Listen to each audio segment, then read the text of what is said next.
नमस्कार, मैं अरुण कुमार पांडे। आप देख रहे हैं अरुण पांडे की बात। बिहार सरकार का शिक्षा विभाग भारी उलझन में है। शिक्षक परेशान हैं। अब इस हालत में शिक्षकों को वेतन के अभी लाले पड़े हैं। वेतन के लिए कहिए भगीरथ प्रयास करना पड़ रहा है, फिर भी कोई रिजल्ट नहीं आ रहा है। दूसरी ओर ट्रांसफ़र पोस्टिंग को लेकर एक और बड़ा उलझन है। अभी तो 10,000 शिक्षकों के ट्रांसफ़र का एक ऑर्डर जारी हुआ और एसीएस सिद्धार्थ ने कहा कि अब बहुत शीघ्र ही 40,000 महिला शिक्षक के तबादले का आदेश जारी करने वाले हैं। अब उसमें दूरी के आधार पर जो ट्रांसफ़र के आवेदन आए हैं उसमें उसका पहले निष्पादन होना है। ये सब काम सॉफ्टवेयर से हो रहा है। अभी ट्रांसफ़र का ऑर्डर निकल रहा है, अभी पोस्टिंग का ऑर्डर नहीं निकल रहा है। 10,000 जो शिक्षकों का ट्रांसफ़र का ऑर्डर निकला है तो उसका अभी जिला आवंटन हो गया है। उसमें तो विभाग ने कहा कि अंतर जिला ट्रांसफ़र हुआ है, लेकिन जो तस्वीर सामने आई है, जो सूचना मिल रही है, उसमें कई झोल है। अब जो अंतर जिला ट्रांसफ़र हुआ है और जिला के अंदर ही डिस्ट्रिक्ट के अंदर भी तबादला का सारण से ऐसी खबर आई। दर्जन भर शिक्षकों की सूची आई मेरे सामने। वो लिस्ट जो जारी हुई है 10,000 शिक्षकों की, तो एक वानगी है वहाँ हुआ कि भाई जिन लोगों ने ट्रांसफ़र का आवेदन नहीं दिया था अंतर जिला, उनका भी ट्रांसफ़र लिस्ट में नाम है। अब उस सारे शिक्षकों से अभी दो शपथ पत्र देने की बात हो गई है। तो सॉफ्टवेयर से जो ट्रांसफ़र हो रहा है, विभाग में हमने छानबीन की कि आखिर क्या माजरा है, कैसे ही हो रहा है। तो कुछ एक अधिकारियों ने जो जानकारी दी कि भाई 16 अधिकारियों की जो एक स्क्रूटनी कमेटी बनी थी, तो कैंसर वाला जो आवेदन था उसकी तो स्क्रूटनी की थी वो पूरी 16 अधिकारियों की टीम ने। बाद में 10,000 जो शिक्षकों का स्थानांतरण का ऑर्डर जारी हुआ है, उसमें स्क्रूटनी कमेटी का बहुत हद तक रोल नहीं रहा। और तो और जो स्थापना कमेटी बनी है, तो इस सब कुछ काम जो लोग दबी जुबान से बता रहे हैं कि एसीएस सिद्धार्थ खुद अपनी ही देख रेख में सब मॉनिटर कर रहे हैं और कर रहे हैं। और सबसे अधिक उन्हें है कि भाई हमने जो 1,90,000 शिक्षकों का ऐच्छिक का स्थानांतरण के लिए आवेदन लिया है, उसको जल्द से जल्द हम निष्पादन कर दें और अपने काम की बदनामी के लिए जो विभाग में लेन देन आम शिकायत होती है, इससे बचा जाए।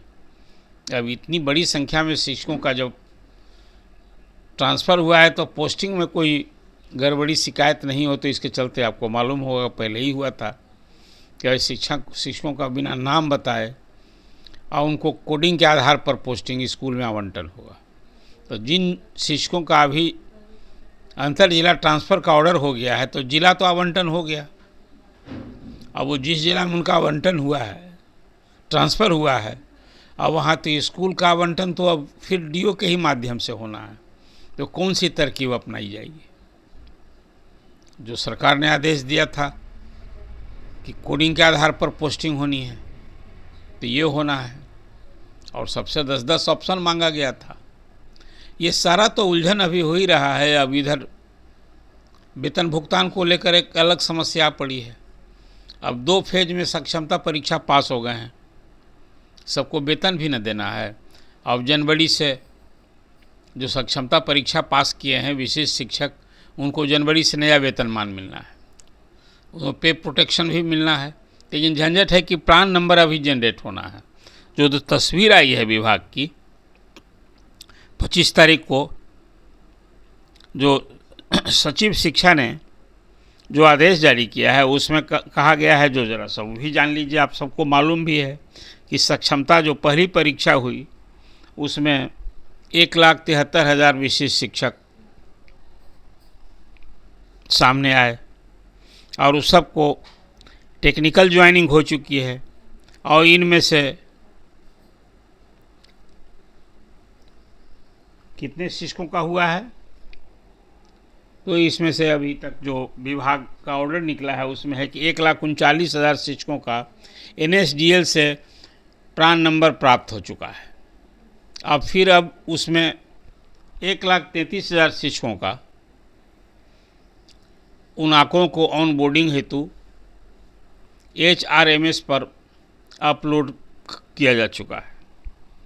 अब कोई तस्वीर क्या है, अभी तक मात्र 74,247 शिक्षकों का वेतन भुगतान की स्थिति हुई है। अब वित्तीय वर्ष के बते ही कितने दिन है, अब तो आज 27 तारीख है, 28, 29, 30, 31, तब तो अभी स्कूल में भी विभाग की बंदी ही न है। तो अभी क्या होगा, वेतन भुगतान तो रमज़ान भी बीत जाएगा, उन शिक्षकों का भी वेतन भुगतान नहीं होगा। ये है वेतन भुगतान की यही स्थिति अब सेकेंड फेज वाले क्या है, जो मार्च से लोग विशिष्ट शिक्षक बने हैं। तो इसलिए मैंने कहा कि अब वेतन के लाले पड़े हैं, सब होगा। अभी वित्तीय वर्ष जब समाप्त हो जाएगा तो एक नया झंझट फिर होगा। तो विभाग तो पूरी तरह से ट्रांसफ़र पोस्टिंग को लेकर उलझा हुआ है, और जो अभी स्थिति आ पड़ी है उसमें मुझे लगता है कि अब जैसा विभाग के ACS सिद्धार्थ ने कहा है कि अब 40,000 शिक्षकों की, खासकर महिला शिक्षकों के ट्रांसफ़र का ऑर्डर आने वाला है, तो सब इंतज़ार कर रहे हैं। अब फिर वही से ही पोस्टिंग का ऑर्डर होगा। अभी ट्रांसफ़र का ऑर्डर होगा, पोस्टिंग के लिए तो फिर इंतज़ार करना होगा। उसके लिए तो कही दिया गया है कि अप्रैल महीने में, फिर 10 अप्रैल से 10 दिन में सबसे 2-2 शपथ पत्र लेना है। अब सारा विभाग के जो शिक्षक जिन लोगों का अभी ट्रांसफ़र का ऑर्डर निकला है, वो सब अब शपथ पत्र भरें इस शिक्षा कोष से। इस सॉफ्टवेयर से सब कुछ हो रहा है, लेकिन जो परेशानी विभाग में हो रही है, और ख़ासकर जैसे अपरान नंबर जनरेट करना है, तो नीचे स्तर पर जो आम शिकायत, फिर वही घूसखोरी, लेन देन, बिना दक्षिणा दिए कोई काम ना होना, ये शिकायत भी नीचे स्तर पर हो रही है। कैसे थमेगा, रुकेगा? इसलिए मैंने कहा कि शिक्षक परेशान हैं। अब विभाग भी उलझन में है। अब जैसे जैसे चुनाव नज़दीक आ रहा है, अभी तो एक कमेटी भी बन गई है, अब आपने देखा होगा, प्राथमिक शिक्षा निदेशक के नेतृत्व में, और उसमें हुआ कि जो हेड टीचर जो 38,000 BPSC ने चयनित किया है, 6,000 जो हेडमास्टर BPSC ने चयनित किया है। तो हेडमास्टर के लिए तो था कि प्रमंडल, और हेड टीचर के लिए जिला का ऑप्शन मांगा गया था। अब जो कमेटी बनी है उसमें की है जिला, प्रमंडल और प्रखंड। इस हिसाब से अब पोस्टिंग के लिए तो कौन सा तौर तरीका अपनाया जाए, वो अब निदेशक प्राथमिक शिक्षा की अध्यक्षता में एक कमेटी बनी है, वो कमेटी रिपोर्ट देगी। अब रिपोर्ट के आधार पर फिर पोस्टिंग का ऑर्डर जारी होना है, तो इसमें भी समय न लगेगा। विभाग के ACS तो कह रहे हैं कि अप्रैल में सब कुछ हो जाएगा, सारी पोस्टिंग भी हम कर देंगे, हेड टीचर का, हेडमास्टर का, और TR 3 के भी शिक्षकों का स्कूल आवंटन हो जाएगा। अब ट्रांसफ़र भी हो जाएगा। देख लीजिए, मार्च तो वेतन संकट से लोग जूझते रहे कि वेतन नहीं मिला अधिसंख्य शिक्षकों का, ये प्रान नंबर जो जनरेट होना है इसके कारण। अब ट्रांसफ़र के बाद पोस्टिंग का झमेला, ये है विभाग के, शिक्षा विभाग की हालत। अब शिक्षक कहाँ जाएं, किससे कहें? शिक्षक संगठन तो अब कहीं कोई है नहीं। अब लोग जाते हैं वहाँ कहीं वेतन के लिए DPO कार्यालय जाकर वहाँ पता लगाते हैं, और संघ के नेता, जो कुछ सोशल मीडिया पर मैं देखता हूँ, अब संघ के नेताओं को भी परेशानी झेलनी पड़ रही है कि आप तो लोग सूचना सही देते नहीं हैं। ये हालत है। इसलिए पूरा शिक्षा विभाग में अभी, विभाग जहाँ भारी उलझन में है, शिक्षक परेशान हैं, और इस सब की हालत ये हो गई है कि जो मूल काम है विद्यालय में, कितना लोग मनोयोग से पढ़ाएंगे, रोज नित्य फरमान, और शिक्षक परेशान। ये एक स्थिति है अभी। कल जो एक विभाग का आदेश जारी हुआ ट्रांसफ़र पोस्टिंग को लेकर के, उस संदर्भ को लेकर मैंने आपसे चर्चा की। और परेशानी तो वेतन भुगतान को लेकर, ये अब तो मार्च बीत ही गया, अब नए वित्तीय वर्ष में सब कुछ फिर कुछ होना है। एक स्थिति है, शिक्षक क्या करें? एक लगता है कि विभाग में कुछ उस हिसाब से नीचे स्तर पर सिद्धार्थ साहब की वो हनक है नहीं दिख रही है जो के पाठक की थी। ये लोग अब आम अनुभव कर रहे हैं। आप क्या सोचते हैं? ऐसे विद्यार्थी तो कहते हैं कि भाई शिक्षक स्कूल में पढ़ाएं और परेशानी हम दूर करेंगे। तो जो वो भरोसा दिला रहे हैं वो स्थिति है क्या? शिक्षकों को परेशानी पहले दूर करनी है। अब उनके प्रोन्नति का मामला तो एक अलग समस्या है। सेवा निरंतरता की मांग ये अपनी जगह है, सब कुछ रहते हुए भी अभी तो जो लोग काम कर रहे हैं उनको वेतन ही सुलभ नहीं हो रहा है, ये अलग समस्या आ पड़ी है। अधिसंख्य शिक्षक वेतन के लिए बीत गया मार्च महीना। कुल मिला कर जो एक अभी विभाग में स्थिति है, विभाग का भी जो नीचे स्तर का अधिकारी है कुछ बताने की स्थिति में नहीं। लोग पूछने पर कहते हैं कि सब एसीए साहब अपने देख रहे हैं, हम लोग तो बस जो फरमान होता है उसको हम लोग बस फॉलो करना है। ये है विभाग की हालत। तो शिक्षकों को परेशानी के संदर्भ में आपसे चर्चा की है। चर्चा कैसी लगी, आप क्या सोचते हैं, आपकी क्या अपेक्षा है विभाग से?